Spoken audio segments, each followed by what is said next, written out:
السلام عليكم. تعالوا اقول لكم على طريقة حلوة قوي تعملوا بيها تحلية سريعة وسهلة وبسيطة، ومش هتاخد معانا وقت كبير ولا وقفة كتيرة في المطبخ. ربع ساعة كده وهنكون مخلصين الجمال اللي انتوا شايفينه ده. طعمها حلو قوي في منتهى الجمال، ولو انتوا لسه مبتدئين فهتخرجوه معاكم بمنتهى الجمال، يعني هيكون ناجح معاكم من اول مرة. وطعمه حلو قوي يا جماعة. فانا بقول لكم تابعوا معايا الفيديو ده للاخر، وحضروا المكونات بتاعتكم واشتغلوا معايا كده واحدة بواحدة. لو انتوا لسه اول مرة تشوفوني، انا اسمي فريدة ودي قناتي، اعملوا لايك واشتراك ويلا بينا نشوف الوصفة الحلوة دي عملناها ازاي. اول حاجة معايا هنا 3 كوبايات من الحليب ويكونوا بدرجة حرارة الغرفة، وهنزل بيهم كده على طول في الخلاط. بعد كده معايا 3 بيضات برضو بدرجة حرارة الغرفة، وهنزل برضو بيهم كده في الخلاط على الحليب. بعد كده معايا كوبايتين وربع من الدقيق الفاخر او دقيق متعدد الاستعمال، مفيش مشكلة خالص، وعدوا على ملخول. انزل بيه برضو في الخلاط.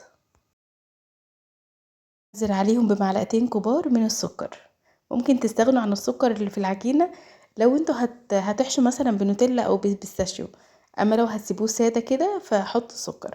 بعد كده هنزل عليهم ب3 معالق كبيرة من الزيت، استعملوا زيت يكون نوعه حلو وريحته كويسة عشان ما يديش العجينة بتاعتكم ريحة مش كويسة. بعد كده هاخدهم واضربهم كويس قوي في الخلاط، واوقف كده بعد 5 دقايق وبالستاتولا كده مثلا اقلب الجوانب عشان اضمن ان الدقيق كله اتخلط كويس قوي ومفيش فيه اي قطع. هنا مفروض بقى يكون قوامه زي ما انتم شايفين كده سائل، يعني ما هواش متماسك، وبسيب شويه كده في الخلاط قيمه كوبايه ونص. تمام. سيب ده على جنب كده لحد لما اكمل الشويه بقى اللي بالشوكولاته في الخلاط. هنا هزود معلقه كبيره من السكر، وعليه هنزل بمعلقة كبيرة من الكاكاو الخام الغير محلى. هاخدهم اضربهم كويس قوي لحد لما اتاكد ان الكاكاو بتاعي داب كويس قوي يا جماعه. مهم قوي ان انتوا توقفوا كل شويه وتقلبوا كده الجوانب عشان تتاكدوا ان كله اخد اللون الكافيه. هسيبهم بس مده 10 دقايق ان هما يستريحوا الشوكولاته والفانيليا، وبعد كده هنشتغل على طول. طبعا احنا مش حاطين بيكنج باودر ولا اي حاجه، بس احنا عاوزين الدقيق يتشرب كويس قوي الحليب اللي موجود.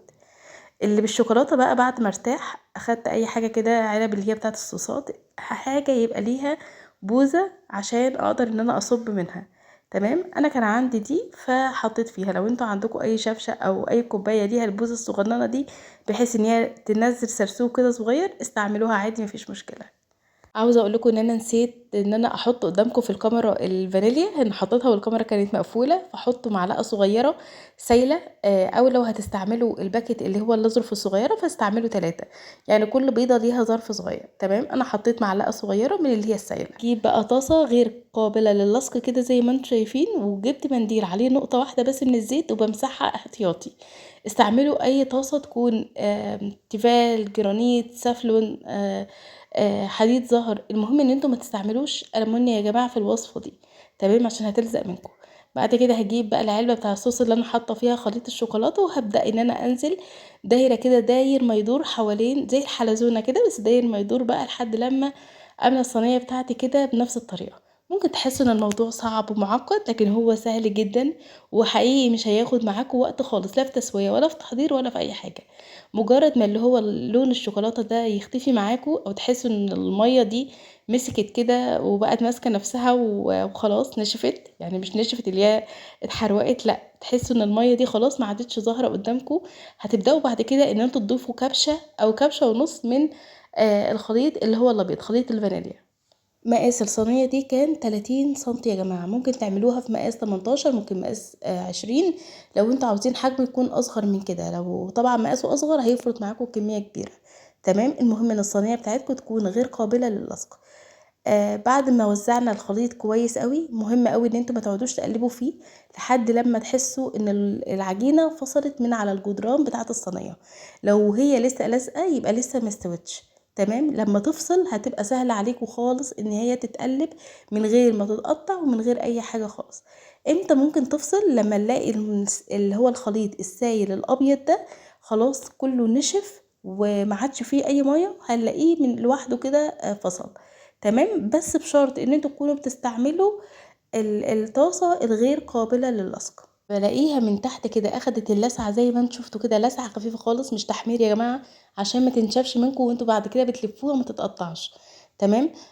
بقلبها على الجنب التاني دقيقة ايه، لا ده كام ثانية، عدوا 10 وخرجوها على طول. لما تيجوا تخرجوها بقى حطوها على فوطة وغطوها بالفوطة على طول. تمام كده.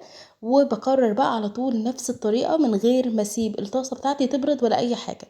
بالنسبة للنار بتاعتنا بتكون متوسطة، لا هي واطية قوي ولا عالية قوي.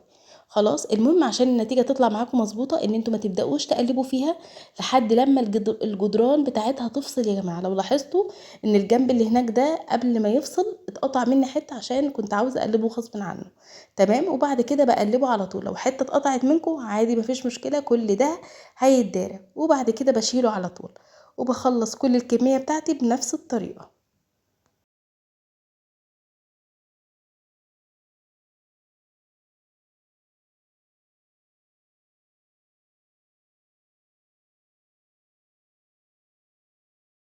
وبقى هنا شكله عامل ازاي، عاوزه اقول لكم ان شكله حلو قوي يا جماعه. عملت 6 كريب، حجمهم اللهم بارك كبير 30 سنتي. اخر واحده اتبقت معايا كان خليط الشوكولاته اكتر من خليط الفانيليا، فعملتها عادي كريب بالشوكولاته، مفيش مشكله خالص اهي. وده هنا كان شكلها. تمام. وعاوزه اقول لكم ان طعمها كان حلو قوي برضه، وكان سمكها على فكره مقلبص كده وحلو، يعني كان ممكن اعملها 2 بس كنت عاوزة انجز.